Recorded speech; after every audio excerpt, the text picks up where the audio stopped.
A ver, en las páginas finales de la Biblia, justo en el libro del Apocalipsis, se esconde una de las profecías más enigmáticas que te puedas echar a la cara. La historia de dos testigos súper misteriosos. Así que vamos a meternos de lleno en este antiguo rompecabezas a ver si lo desciframos. Y claro, aquí viene la pregunta del millón, la que ha tenido a teólogos y estudiosos dándole vueltas a la cabeza durante siglos. ¿Quiénes son? ¿Hablamos de personas reales, de carne y hueso, que ya existieron, o son más bien un símbolo de algo más grande? O quizá son profetas que todavía no han aparecido.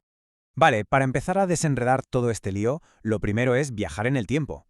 Tenemos que ponernos en la piel de la gente para la que se escribió esto. Pensemos que el Apocalipsis, en su origen, era un mensaje de esperanza y de resistencia para los cristianos del primer siglo, que, lo estaban pasando francamente mal, con una persecución brutal. El propio texto, fíjate, nos da algunas pistas, como si fuera un expediente de un caso. Primero, profetizan en Jerusalén. Lo dice de una forma un poco velada, la gran ciudad donde su Señor fue crucificado, pero vamos, blanco y en botella. Luego, se les describe con unos símbolos muy potentes, 2 olivos y 2 candeleros.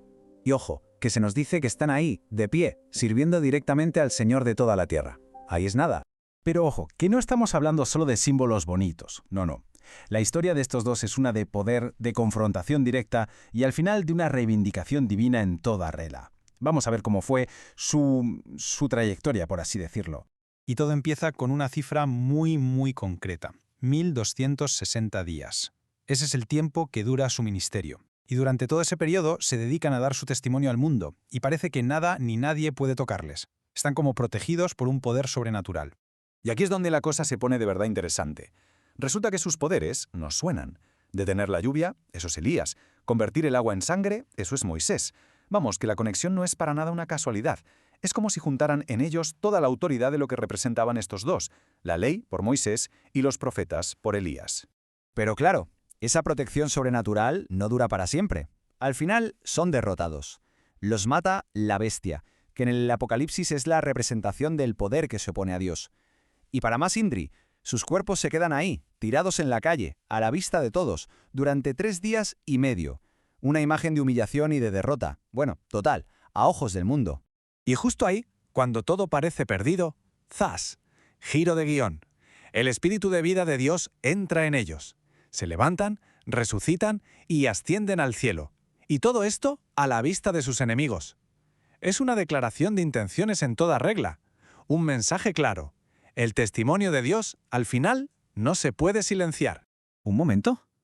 ¿Y los olivos? ¿Y los candeleros? ¿De dónde sale todo eso? Pues para entenderlo tenemos que rebobinar bastante. Hay que irse muy atrás hasta el libro del profeta Zacarías. Y en Zacarías hay un versículo que es la clave de todo. No por el poder ni por la fuerza, sino por mi espíritu. El profeta tiene una visión de un candelabro de oro que se alimenta, sin parar, del aceite de 2 olivos que tiene al lado.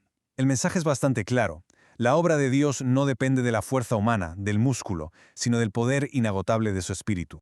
Y si ponemos los dos textos uno al lado del otro, el de Apocalipsis y el de Zacarías, es que es un calco. Juan, el autor de Apocalipsis, está citando directamente. Está usando un simbolismo que la gente de su época habría pillado al vuelo. Está diciendo, mis 2 testigos son como aquellos 2 de Zacarías, canales del poder de Dios. Por cierto, en la época de Zacarías, esos 2 ungidos no eran un misterio, eran personas de carne y hueso, el sumo sacerdote Josué, o sea, el líder religioso, y el gobernador Zorobabel, el líder civil. Juntos representaban el pack completo de liderazgo que Dios estaba usando para reconstruir el templo. O sea que el símbolo ya de por sí apunta a un testimonio completo, con autoridad.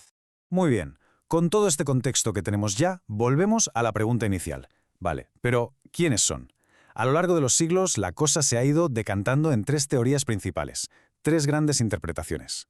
Vamos a verlas. La primera, la interpretación literal. Son Moisés y Elías que vuelven a la tierra. ¿Por qué? Pues porque sus milagros, como vimos, encajan como un guante. La segunda teoría, que podríamos llamar profética, son Enoc y Elías. ¿Y por qué ellos? Porque son los 2 únicos personajes de la Biblia que, según se cuenta, no murieron, sino que fueron arrebatados al cielo. La idea es que tienen que volver para cumplir su destino. Y la tercera, la simbólica. Los testigos no son 2 personas, sino que representan a la Iglesia en su conjunto, dando testimonio en un mundo que no se lo pone fácil. Así que, ¿cuál es el kit de la cuestión? Pues que la Biblia nunca, jamás, nos da sus nombres. El texto los deja en el anonimato. Todas estas interpretaciones tienen su lógica, sus puntos fuertes, pero ninguna se puede afirmar con una certeza del 100%. Y a lo mejor ese misterio es parte del mensaje, ¿no? Y esto nos lleva a la conclusión que para mí es la más importante de todas. A lo mejor nos hemos obsesionado con la pregunta equivocada. Quizá no importa tanto quiénes son, sino por qué están ahí, qué es lo que representan. Porque el mensaje de fondo, el corazón de esta visión, era dar ánimo y esperanza a esos primeros cristianos que lo estaban pasando fatal. Era una forma de decirles, mirad, aunque os enfrentéis a lo peor, aunque os maten, vuestro testimonio no se va a perder. La última palabra no la tiene la persecución, la tiene Dios. Da igual si eran Moisés y Elías o un símbolo de la Iglesia, su historia es un símbolo potentísimo. Son la verdad de Dios plantando cara a los poderes del mundo. Su resurrección, obviamente, es un eco de la de Cristo, una prueba de que Dios tiene la victoria final.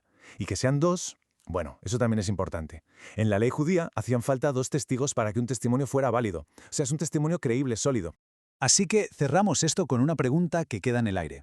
Más allá de pelearnos por sus nombres, quizá la pregunta para hoy es otra. ¿Qué significa ser un testigo fiel en nuestro mundo? Un mundo que muchas veces parece que le da la espalda a la verdad. La historia de estos 2 testigos al final nos obliga a pensar en eso, en la fuerza que tiene el testimonio y en la esperanza de que al final la verdad prevalece.